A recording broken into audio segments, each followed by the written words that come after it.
এই Samsung Galaxy A15 5G স্মার্টফোনটা যদি আপনি পিছন থেকে দেখেন তাহলে কোনোভাবে ডিফারেন্সিয়েট করতে পারবেন না যে এইটা কি A55, 35, A25 নাকি A15। কারণ কি এটা মাত্র 20,000 টাকায় পাচ্ছেন। তো এই 20,000 টাকার জন্য যে সেম ডিজাইনটা পাচ্ছেন, তবে এখানে কিন্তু বেশ কিছু জায়গায় কস্ট কাটিং করা হয়েছে। তো কোন জায়গায় কস্ট কাটিং করা হয়েছে ডেফিনেটলি সেটা তো বলবোই, এবং এই ফোনটা এখন 20,000 টাকায় ভ্যালু ফর মানি কিনা, কারা কিনবেন, এক্সপিরিয়েন্সটা ওভারঅল কেমন পাচ্ছেন, সব বিস্তারিত খুঁটিনাটি আজকের ভিডিওতে থাকবে। তবে মূল ভিডিওতে যাওয়ার আগে ধন্যবাদ দিতে চাই SMS গ্যাজেটকে। তারা আমাকে এই রিভিউ ইউনিটটি প্রোভাইড করেছে। তাদের কাছ থেকে আপনারা এই স্যামসাং ফোন বা যে কোনো ব্র্যান্ড নিউ ফোন কিন্তু কিনে ফেলতে পারবেন। ইভেন কুরিয়ার করেও কিন্তু তাদের কাছ থেকে আপনারা পারচেস করতে পারেন। তাদের শপের বিস্তারিত এই ভিডিও ডেসক্রিপশনে আমি দিয়ে দিচ্ছি, আপনারা চাইলে যোগাযোগ করে নিতে পারেন। দেখেন এই যে A15 5G স্মার্টফোনটা এখন 20,000 টাকায় আপনি কিনতে পারবেন। 128GB ভেরিয়েন্ট, এটা 128GB আছে, সাথে 4Gরও একটা ভেরিয়েশন আছে। সো এখানে দাম 2-1,000 টাকা কম বেশি, কোনোটা 2,000 টাকা কম, সো 200-500 টাকাও আবার এই ফোনটারও কিনতে গেলে কম বেশি হতে পারে, সেটা মাথায় রাখবেন। তবে এই ফোনটার যে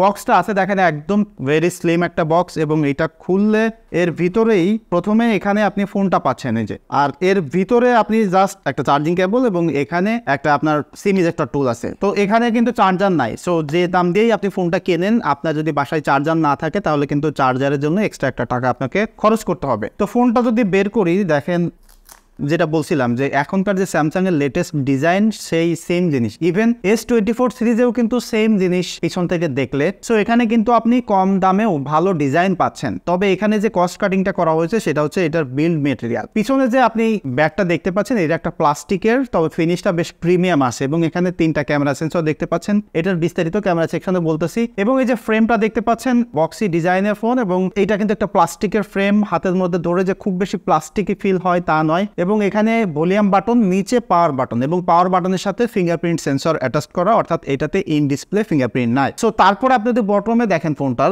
এখানে আপনি একটা টাইপ-সি চার্জিং পোর্ট দেখতে পাচ্ছেন, 25 ওয়াট পর্যন্ত ফাস্ট চার্জ করতে পারে, এবং এইটাতে একটা মনো স্পিকার আছে, অর্থাৎ সিঙ্গেল স্পিকার, স্টিরিও স্পিকার নাই। সো মুভি দেখতে গেলে একটা ইমার্সিভ ফিল কিন্তু আপনি পাচ্ছেন না। এখানে বড়সড় একটা কস্ট কাটিং করা হয়েছে, এবং এখানে আপনি একটা 3.5mm এর হেডফোন পোর্ট পাচ্ছেন। তো এই জিনিসটা কিন্তু এখন কোনো ফোনে নাই, এবং এত কম দামের ফোনগুলোতে এটা দিচ্ছে, সেটা কিন্তু সত্যিই অ্যাপ্রিসিয়েট করার মতো। এবং ফোনটার একদম বাম সাইডে উপরে এখানে আপনি একটা হাইব্রিড সিম স্লট দেখতে পাচ্ছেন, অর্থাৎ এইটাতে ডুয়াল সিম ব্যবহার করতে পারবেন, অথবা চাইলে একটা মাইক্রো SD কার্ডও ব্যবহার করতে পারবেন। সো যারা স্টোরেজ নিয়ে বেশি ঝামেলায় থাকেন তাদের কিন্তু এই প্রবলেমটা এখানে সলভ হয়ে যাচ্ছে। উপরের দিকে একটা সেকেন্ডারি নয়েজ ক্যান্সেলেশন মাইক আছে। সো ডিজাইনটা কিন্তু এখনকার লেটেস্ট ফোনের মতো। তবে যদি আপনি ফ্রন্টে দেখেন, এখানে 6.5 ইঞ্চির একটা অ্যামোলেড ডিসপ্লে দেখতে পাচ্ছেন। এটা 90 হার্টজের রিফ্রেশ রেট, যে ব্রাইটনেস আছে সেটা মোটামুটি চালিয়ে নিতে পারবেন। তবে এখানে আপনি একটা টিয়ার ড্রপ নচ দেখতে পাচ্ছেন। এখনকার ফোনগুলোতে কিন্তু টিয়ার ড্রপ নচ নাই, এবং এটা খানিকটা ব্যাকডেটেড।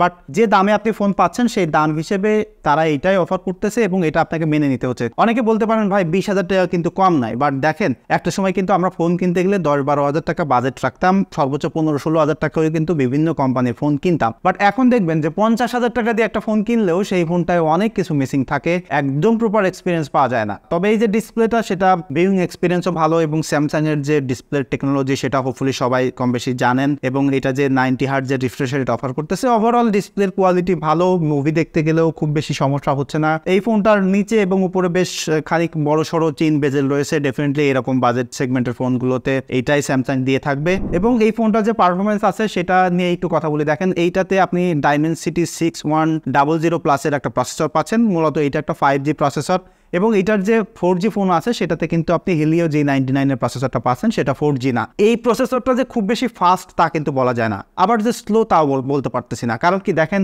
এইটার সাথে 6GB র্যাম রয়েছে, 8GB একটা ভেরিয়েন্ট আছে, এবং এই ফোনটা কিন্তু 3 মেজর OS আপডেট পাবে, এবং এখানে One UI চলতেছে। তো One UI সম্পর্কে আমার মনে হয় যে এই মুহূর্তে পর্যন্ত সবাই জানেন যে অ্যান্ড্রয়েডের খুবই রিলায়েবল এবং খুবই অপটিমাইজ একটা অপারেটিং সিস্টেম কিন্তু UI কিন্তু অফার করতেছে স্যামসাং। সো এখানেও আপনি সেম একটা এক্সপিরিয়েন্স পাচ্ছেন, যেমনটা দামি একটা স্যামসাং ফোন ব্যবহার করলেও সেরকম সিমিলার এক্সপিরিয়েন্স কিন্তু এখানে পাচ্ছেন। তবে এই ফোনটার যে প্রবলেম সেটা হচ্ছে যে এটা 90 হার্টজের ডিসপ্লের সাথে সাথে যে স্মুথনেস দেয় সেটা যে প্রপারলি 90 হার্টজ চলতেছে বা সব অ্যাপসে চলতেছে আমার কাছে এরকম মনে হয়নি। এটা যে অ্যাপস ওপেনিং ক্লোজিং যে খুব সুপার স্মুথলি চলে তা নয়, সবকিছু খানিকটা কেমন জানি স্লো মোশনের মনে হয়। তার কারণও আছে, কারণ কি আমি নর্মালি দামি দামি ফোনগুলোও ব্যবহার করতেছি, ফ্ল্যাগশিপ ফোনগুলো ব্যবহার করতেছি, সাথে এইটা ব্যবহার করলাম, সেক্ষেত্রে আমার কাছে মনে হচ্ছে, বাট যখন আপনি ইন্ডিভিজুয়ালি এই ফোনটা কিনবেন, আমি অ্যাজিউম করবো যে আপনি ফ্ল্যাগশিপ ফোন ব্যবহার করেননি, তাহলে আপনার কাছে এটা চলবে এবং আপনি চাইলে অকেশনালি এটা দিয়ে কিন্তু গেমিংও করতে পারবেন, আপনি জেনশেন ইম্প্যাক্টও খেলতে পারবেন। তবে যেটা প্রবলেম সেটা হচ্ছে যে অ্যাপ সুইচিং অনেক বেশি ফাস্ট না। সব থেকে মানে ভালো যে ব্যাপারটা আমি এবং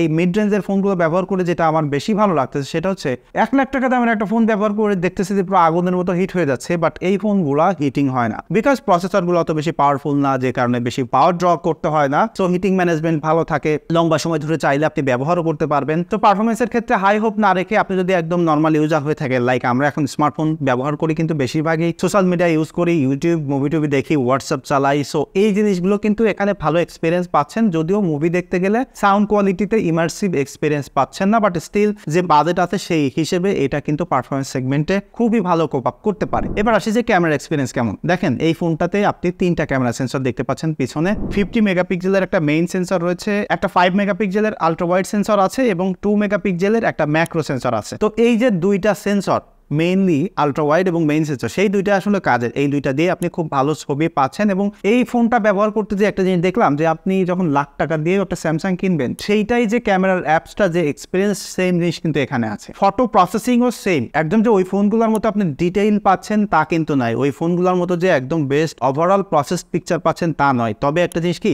সিমিলার কোয়ালিটির, যেমন এই যে 2টা সেন্সর, সেই 2টা সেন্সর দিয়ে এত ভালো ডায়নামিক রেঞ্জ ক্যাপচার করে, লাইক যত ধরনেরই ওভার লাইট থাকুক না কেন, লো লাইট থাকুক না কেন, ওইটাকে একটা সুন্দর ব্যালেন্স ক্রিয়েট করতে পারে। এবং স্যামসাং এর এই জিনিসটা আমি সব ফোনেই দেখলাম, এরা খুব ভালোভাবে ডায়নামিক রেঞ্জ ক্যাপচার করতে পারে, ইভেন এক্সপোজ পিকচার দিতে পারে। আপনি যদি প্রপার লাইটে এটা দিয়ে ছবি তোলেন, দেখবেন যে এত ভালো লাগতেছে, একদম দামি একটা স্যামসাং ফোনের মতোই, একদম রেডি টু আপলোডের মতো খুব ভাইব্রান্স পিকচার দেয়। এবং এইটা দিয়ে আপনি ফোকাল লেন্থ পাচ্ছেন 3টা, অর্থাৎ 0.5x আলট্রা ওয়াইডে, 1x পাচ্ছেন মেইন সেন্সর এবং ওইটাকে ডিজিটালি জুম করে 2x এ পাচ্ছেন ডিফল্ট। এটা চাইলে আরো ডিজিটালি জুম করে ছবি তুলতে পারবেন, তবে সেগুলোতে আসলে খুব বেশি ইউজেবিলিটি থাকে না। তবে এই 3টা ফোকাল লেন্থ আপনি ভালো পিকচার পাচ্ছেন। যদিও এই ছবিগুলো আপনি একদম নর্মালি দেখলে খুব ভালো লাগবে, বাট একটু জুম করলে দেখবেন যে ডিটেল নাই। তারপরেও এখন আসলে যখন আমরা ছবি তুলতেছি, ছবিগুলো কিন্তু তুলে সোশ্যাল মিডিয়াতে আপলোড দিচ্ছি, এবং ওইটা নিয়ে খুব বেশি মানুষের কাছে আসলে প্রবলেম হবে না। যারা ছবি জুম করে করে দেখতে চায়, একটু ডিটেইলগুলো খুঁজে খুঁজে বের করতে চায়, যারা পিক্সেল পিপ, তারা কিন্তু আসলে এটা বের করে ফেলতে পারবেন। এবং এটা আলট্রা ওয়াইড সেন্সর আছে, সেটা দিয়ে আপনি নাইট মোডে ছবি তুলতে পারবেন না, তবে মেইন সেন্সর দিয়ে আপনি নাইট মোডে ছবি তুলতে পারতেছেন। এবং ওভারঅল পিকচার কোয়ালিটিতে খুবই ভালো আছে। তবে আপনার আলট্রা ওয়াইডের সেন্সর, সেটাতে একটু ডিটেইল কম পাওয়া যায় কম্পেয়ার টু মেইন সেন্সর। এবং আরেকটা হচ্ছে যে আলট্রা ওয়াইডে যখন যে আপনি প্রপার লাইটেও ছবি তোলেন, তখন একটু কালার ফ্রিঞ্জিং দেখা যায়, তবে সেটা খুবই কম। আমি 27,000 টাকার দামের ফোনেও যেমন বেশি কালার ফ্রিঞ্জিং দেখেছি, সেটা এই 20,000 টাকার দামের ফোনে অনেক কম পেয়েছি। সো ওভারঅল আমি বলবো যে বাজেটে আপনি ফোনটা কিনতে চান, সেই বাজেটে যথেষ্ট ভালো পিকচারের এক্সপিরিয়েন্স পাবেন। এটা দিয়ে পোর্ট্রেট তুলতে পারবেন, তবে সেটা ডিজিটালি জুম হয় না, ক্রপ হয় না। ডেফিনেটলি 40,000 টাকা স্যামসাং ফোনেও কিন্তু সেটা অফার করে না। সো 20,000 টাকার দামের ফোনে আপনি এক্সপেক্টও করতে পারেন না। তবে যে ফোকাল লেন্থে আপনি পোর্ট্রেট তুলতেছেন, পোর্ট্রেটের এক্সপিরিয়েন্স কিন্তু দারুণ, খুব ভালোভাবে এটা ফেসটাকে স্মুথ করে বা টেক্সচারটা ধরে থাকে। আর একটা হচ্ছে যে ব্যাকগ্রাউন্ড ব্লারটা খুবই সুন্দর, খুব ভালোভাবে ডিটেক্ট করতে পারে। ডে লাইট কন্ডিশন, আপনি যদি কন্ট্রাস্টি লাইটেও ছবি তোলেন, খুব ভালো পোর্ট্রেট তুলতে পারবেন। এবং পোর্ট্রেটগুলো যে একদম স্যামসাং এর ফ্ল্যাগশিপ ফোনের মতোই বেস্ট হচ্ছে তা কিন্তু নয়, বাট লাইক 80 to 100%, মানে 20 বা 30%-এর একটা ডিফারেন্স এখানে আছে। তো সেইটা আবার চাইলে কিন্তু আপনি একটু এডিট করে, একটু ভাইব্রান্স বাড়িয়ে, একটু ডিটেইল বাড়িয়ে কিন্তু করে নিতে পারতেছেন, একটু কন্ট্রাস্ট বাড়িয়ে। সো সেই জিনিসটা কিন্তু ওভারঅল আমি বলবো যে আপনি যদি 20,000 টাকা দিয়ে ওই স্যামসাং এর ফোন কিনেন, স্যামসাং এর যে পিকচার স্টাইল সেটা কিন্তু এখানে পেয়ে যাচ্ছেন, খারাপ নয়। এবং যদি সেলফি ক্যামেরার কথা বলি, দেখেন যে ট্র্যাপ ড্রপ নসটা রয়েছে, এর ভিতরে 13 মেগাপিক্সেলের একটা সেলফি ক্যামেরা আছে। সো এই সেন্সরটা দিয়ে খুবই ভালো সেলফির এক্সপিরিয়েন্স আপনি পাচ্ছেন, একদম কন্ট্রাস্টি লাইট। দেখেন আমার পিছনে স্কাই আছে, এইটা দিয়েও যখন আমি ছবি তুলতেছি, তখন আমার ফেসটা স্কাইটা খুব ইভেনলি এক্সপোজ করতে পারতেছে। স্যামসাং এর এই জিনিসটা আমার সব ফোনে ভালো লাগে, খুব ভালো পিকচার দেয়, যেটা আমরা আসলে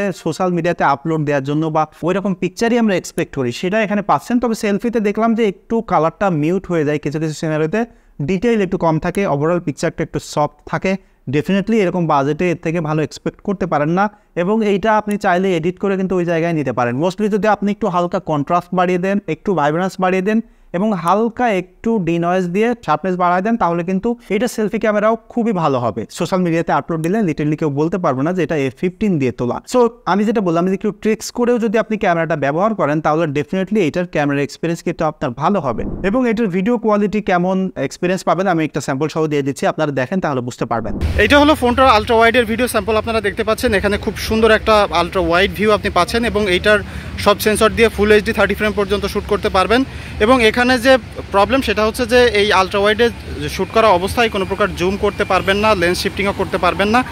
তবে শুধুমাত্র যখন আপনি মেইন সেন্সরে শ্যুট করবেন তখন জুম করতে পারবেন। তার একটা স্যাম্পল সহ আমি দিয়ে দিচ্ছি, আপনারা দেখেন তাহলে আরও ভালো আইডিয়া পেয়ে যাবেন। এইটা হলো মূলত মেইন সেন্সরের ভিডিও, দেখতে পাচ্ছেন এখানেও ফুল এইচডি 30 ফ্রেম পর্যন্ত, তবে এইটা ডিজিটালি জুম করা যায়। দেখেন 2x জুম করলাম এখানে, তো এইটা দিয়ে জুম করে মোটামুটি একটু টাইট ক্লোজ করে আপনি ভিডিও করতে পারবেন। যদিও এখানে টেলিফোটো লেন্স নাই, বাট সেই অভাবটা আপনার কাছে মনে হচ্ছে না, কারণ আপনি যথেষ্ট টাইট ফোকাল লেন্থ করে কিন্তু ভিডিও করতে পারতেছেন।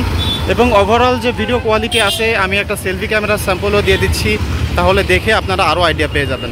এটা হলো ফোনটার সেলফি ক্যামেরার ভিডিও স্যাম্পল। এটা দিয়ে আপনি ফুল এইচডি 30 ফ্রেম পর্যন্ত শ্যুট করতে পারবেন। যে ফোকাল লেন্থ আছে সেটা যথেষ্ট ওয়াইড আছে, তবে এটা স্টেবিলিটি অতটা ভালো না। এবং যে ভিডিও কোয়ালিটি আছে সেটা আমি এখানে ডিসপ্লেতে বেশি ভালো দেখতে পাচ্ছি, যেহেতু এটা একটা অ্যামোলেড প্যানেল। তবে এটার অ্যাকচুয়াল এক্সপিরিয়েন্স কেমন হোপফুলি আপলোড দেওয়ার পর আপনারা দেখতে পারবেন। তবে এই ফোনটা থেকে অনেক হাই হোপ রাখা ঠিক হবে না, কারণ এটা 20,000 টাকার কম দামে একটা নতুন ফোন, সো সেটা হোপফুলি আপনারা বুঝতেই পারতেছেন। তো চলুন এবার দেখি এটার ব্যাটারি এক্সপিরিয়েন্স কেমন ছিল। দেখেন এই ফোনটাতে 5000 mAh একটা ব্যাটারি, 25 ওয়াটের ফাস্ট চার্জ করতে পারবেন এবং এইটার ব্যাটারি এক্সপিরিয়েন্স কিন্তু ইমপ্রেসিভ। এইটা দিয়ে আমি 6 ঘন্টা স্ক্রিন অন টাইম পেয়েছি। তো বিলিভ মি, এটা ফোন আপনি যদি ব্যবহার করতে যান তাহলে 7-8 ঘন্টা ইজিলি স্ক্রিন অন টাইম পেয়ে যাবেন। সো ব্যাটারি ব্যাকআপ নিয়ে কিন্তু কোনো সমস্যা নাই। তাহলে 2024 সালে এখন এই ফোনটা ব্র্যান্ড নিউ আপনারা 20,000 টাকায় কারা কিনবেন? আপনি যদি নর্মাল ইউজার হয়ে থাকেন, ওভারঅল কোনোটাই আসলে হেভি অ্যাগ্রেসিভ ইউজার না হয়ে থাকেন, সিনিয়র সিটিজেনকেও আপনি একটা ফোন, বাবা মাকেও একটা ফোন গিফট করতে চান, তাহলে কিন্তু ডেফিনেটলি এই ফোনটা কিনতে পারেন, কারণ এটা বেশ লম্বা সময় ধরে আপনাকে সফটওয়্যার সাপোর্ট দিচ্ছে। স্যামসাং এর ব্র্যান্ড ভ্যালুর সাথে প্লাস্টিকের বিল্ড কোয়ালিটি হলেও ফোনটা কিন্তু লম্বা সময় ধরে ব্যবহার করতে গেলে খুবই ভালো থাকবে। সো এটাই ছিল মূলত A15 5Gর পার্সোনাল এক্সপিরিয়েন্স। এই ফোনটা যদি এখন আপনারা কেউ ব্যবহার করেন, ডেফিনেটলি আপনাদের এক্সপিরিয়েন্স শেয়ার করবেন কমেন্ট করে। দেখা হচ্ছে পরবর্তী ভিডিওতে। সে পর্যন্ত সবাই সুস্থ থাকবেন, ভালো থাকবেন। ধন্যবাদ সবাইকে।